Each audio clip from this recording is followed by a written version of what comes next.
Yang berusaha upaya mempercepat pencairan dana Koperasi Merah Putih menjadi pembahasan utama rapat yang dipimpin Menteri Koordinator Bidang Pangan Zulkifli Hasan.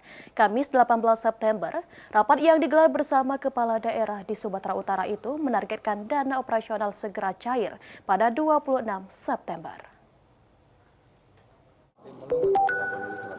Menteri Koordinator Bidang Pangan Zulkifli Hasan menggelar rapat konsolidasi percepatan operasional Koperasi Desa Merah Putih di kantor Gubernur Sumatera Utara Kamis 18 September malam.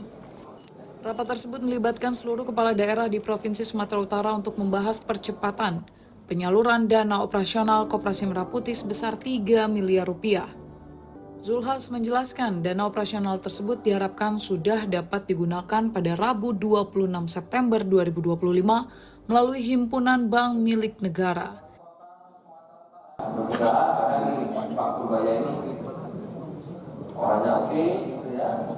Saya lihat sama, mazhabnya ini, ya. Mudah-mudahan kesannya mesti sudah bisa turun uangnya tidak menjadi dulu, tetapi kita kasih kur lah sampai hari Rabu. Ya. Jadi yang Bapak tadi masalah uang nggak turun-turun, hari Rabu saya kira Kopdes sudah bisa mengajukan proposal sederhana untuk ambil uang membangun koperasi desa atau koperasi kelurahan. Pada kesempatan ini, Direktur Utama Perum Bulog Ahmad Rizal Ramdhani menyampaikan, Bulog saat ini telah memberikan dukungan semaksimal mungkin terhadap operasional Koperasi Merah Putih. Hingga kini sudah terlayani 366 koperasi, namun masih terdapat 2.407 koperasi desa yang dalam proses pengembangan di seluruh Indonesia.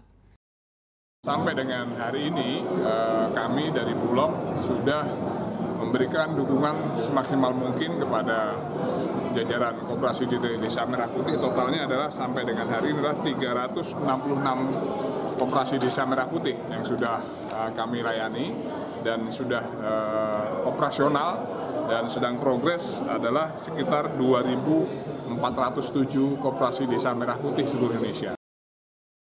Zulhas berharap penyaluran dana operasional Koperasi Merah Putih dapat memberikan manfaat luas bagi masyarakat di setiap desa dan kelurahan, baik di Sumatera Utara maupun seluruh Indonesia.